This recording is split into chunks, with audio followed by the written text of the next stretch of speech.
Salut à toi. Si tu nous découvres pour la première fois, sache que tu as Human as Capital. Je suis Serge Eric, ton serviteur, et tu es ici chez toi. Installe-toi confortablement pour cette capsule parce qu'aujourd'hui, nous allons parler de l'équation entrepreneuriale 1 plus 1 égale à 1.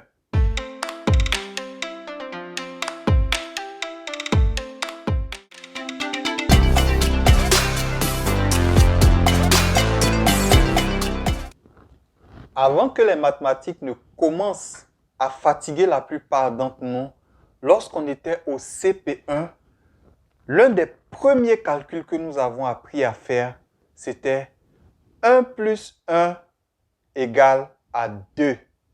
Et cette vérité-là est longtemps restée universelle pour chacun d'entre nous. Mais ce que nous avons ignoré, c'était que à côté de ce calcul qui était vrai, il pouvait exister un autre calcul, c'est-à-dire 1 plus 1 égale à 1. Et cette équation est l'une des équations fondamentales en entrepreneuriat. Alors, je vais vous inviter à rester jusqu'au bout parce que la quatrième et la cinquième stratégie sont des stratégies, mais qui, si vous les implémentez, vous allez avoir des résultats waouh. La première chose que vous devez savoir lorsque vous vous mettez ensemble en entrepreneuriat, vous devez savoir la première chose, c'est que vous devez être sur la même longueur d'onde. Qu'est-ce que j'entends par être sur la même longueur d'onde? Comme on l'a dit au départ, l'exemple que nous allons prendre, ça sera surtout l'exemple d'un couple.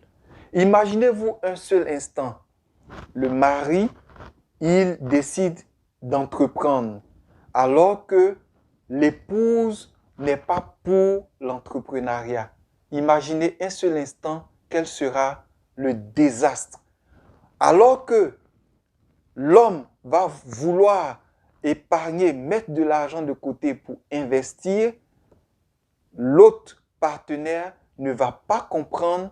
Il va se dire, mais on doit vivre, mais pourquoi toutes ces restrictions, pourquoi toutes ces choses? Elle ne va pas comprendre. Et vice-versa, si il s'agit de l'épouse qui a un esprit d'entrepreneuriat, l'époux ne va pas comprendre parce qu'il va se dire, mais on a telle charge à effectuer, on a telle facture à régler, mais à chaque fois, toi, tu es en train de penser à entrepreneuriat, entrepreneuriat, entrepreneuriat. Alors que nous sommes en train de penser au présent. Toi, tu n'as la tête que dans le futur. Donc, première chose, soyez sur la même longueur d'onde. La deuxième chose qu'il va falloir mettre en place, c'est que il va falloir ne pas confondre les temps et les saisons. Je m'explique. Lorsqu'on parle de temps et de saison en entrepreneuriat, il y a le temps des semences. Il y a le temps des récoltes. Par exemple, on va prendre l'exemple du maïs, par exemple, des grains de maïs. Nous sommes à la saison des semences. Si vous avez compris la règle basique de l'entrepreneuriat, vous allez savoir que les semences que vous avez entre les mains, qui représentent les grains de maïs ici, qui n'est autre que l'argent que vous gagnez dans le couple, vous allez comprendre que si il s'agit de la période des semences, c'est-à-dire que c'est de l'argent que vous allez devoir semer, c'est-à-dire vous allez devoir investir dans des business en vue de pouvoir les récolter demain. Mais imaginez-vous un seul instant que vous décidiez d'utiliser cet argent, que vous décidiez d'utiliser ces grains de maïs pour les préparer afin de faire un bon bouillon, une bonne soupe ou alors une bonne bouillie pour les manger aujourd'hui. Mais demain, lorsqu'on va atteindre la période des récoltes, mais dis donc, ne vous attendez pas à aller récolter ce que vous n'avez pas semé dans le champ d'autrui. C'est la même chose avec l'entrepreneuriat. C'est exactement la même chose avec l'investissement. Si dans le couple, l'un des partenaires n'a pas compris que, attention, nous sommes à la saison des semences, l'autre va lui mettre les bâtons dans les roues, alors que l'un des partenaires va vouloir semer, l'autre va vouloir récolter ce qu'il n'a pas semé. Donc, deuxièmement, il faut fondamentalement comprendre qu'il y a les temps et les saisons. Et les temps et les saisons ne sont pas les mêmes. Il y a le temps des semences. Ensuite vient le temps des récoltes. Troisième chose qu'il va falloir véritablement retenir, c'est que lorsqu'on fait un bilan en entrepreneuriat, on fait ce bilan par rapport à soi-même et non par rapport à autrui. C'est très facile de se comparer par rapport aux autres. Et sachez une chose, chaque fois que vous allez essayer de vous comparer par rapport aux voisins d'à côté, vous serez toujours, mais toujours déçu. Pourquoi? Parce que c'est soi-même qui devons regarder à quel niveau j'étais il y a de cela 1 an, à quel niveau j'étais il y a de cela 2 ans, à quel niveau j'étais il y a de cela 3 ans et faire la comparaison par rapport à soi-même. Oui, il y a 3 ans de cela, je ne pouvais pas imaginer être en train de parler d'une affaire de 100 000 parce que mon budget qui me permettait de parler d'affaires était un budget de 10 000. Donc, j'étais en train de m'exercer à transformer 10 000 en 100 000. Donc, il y a 3 ans de cela, c'est à ce stade que j'étais. Mais aujourd'hui, 3 ans plus tard, je peux être en train de dire, je fais un bilan par rapport à une affaire de 100 000 que je vais chercher à multiplier pour atteindre le million. Mais si le voisin d'à côté est dans une affaire où lui, il y a 3 ans de cela, il comptabilisait des affaires de millions qu'il cherchait à atteindre en 100 millions, mais il est clair qu'aujourd'hui, si lui, le voisin, il a atteint 100 millions et qu'il est en train de chercher à atteindre le milliard, si tu te compares au voisin en entreprise, en entrepreneuriat, en investissement, en affaires, mais tu seras déçu. Et ça, c'est un conseil que je vais donner pour la plupart du temps aux femmes dans les foyers. Oh, mais tu n'as pas vu le voisin d'à côté pendant que toi, chaque jour, toi, tu es en train de t'étaler dans tes miettes de millions. Le voisin, lui, il est en train de parler de milliards. Mais si aujourd'hui, le voisin est en train de parler de milliards, toute sa vie, quand il commençait les affaires, il n'a pas commencé les affaires par le milliard. Il a commencé certainement par les centaines de mille. Mais puisque vous n'avez pas commencé le même jour et puisque vous n'êtes pas dans les mêmes secteurs d'activité, reste sur ta trajectoire.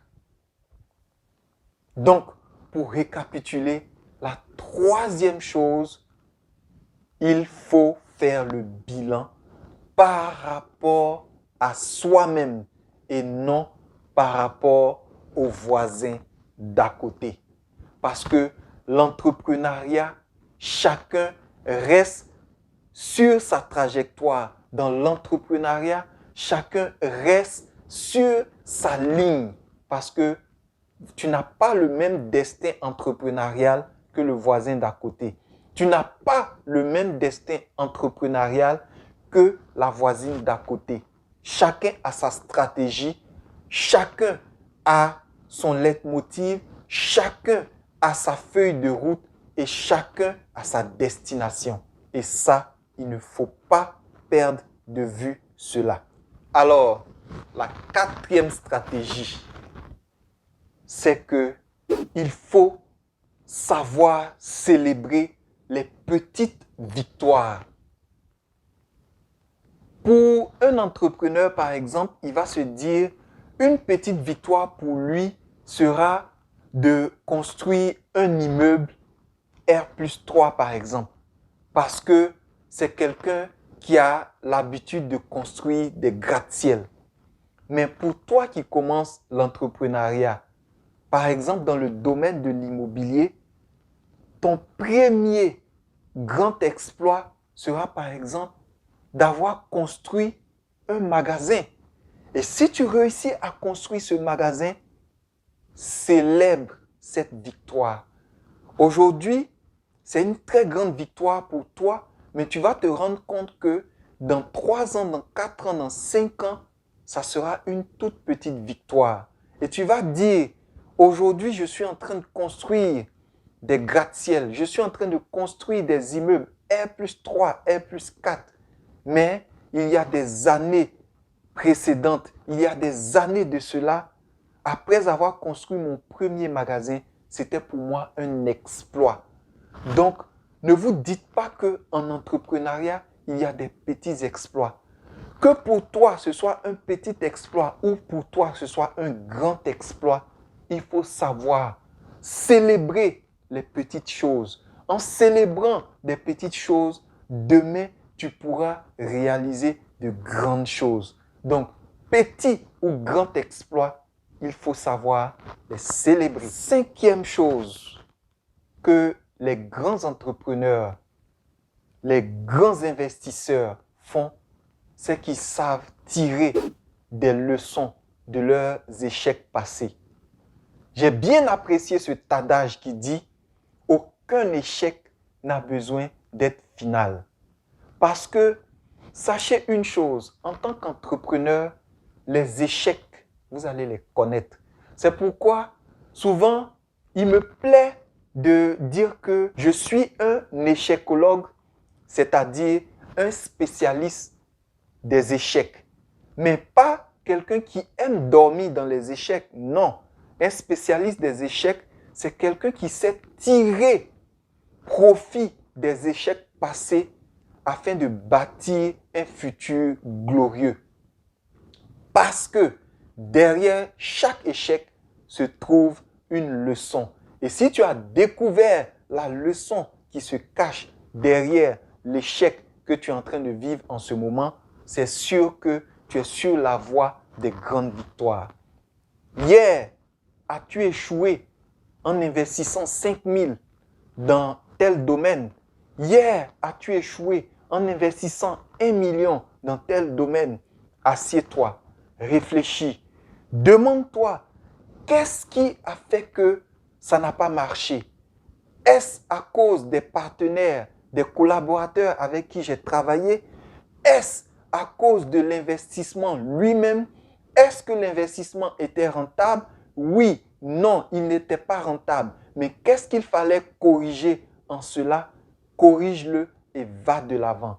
Donc, cinquième chose, savoir tirer des leçons de ces échecs passés. Si vous avez pu réunir ces 5 stratégies entrepreneuriales du 1+1 égale à 1, sachez que vous êtes sur la voie de la réussite entrepreneuriale. Nous sommes à la fin de cette capsule et nous vous disons merci d'avoir suivi jusqu'au bout.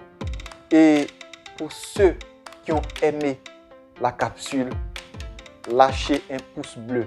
Et si vous n'êtes pas encore abonné, abonnez-vous.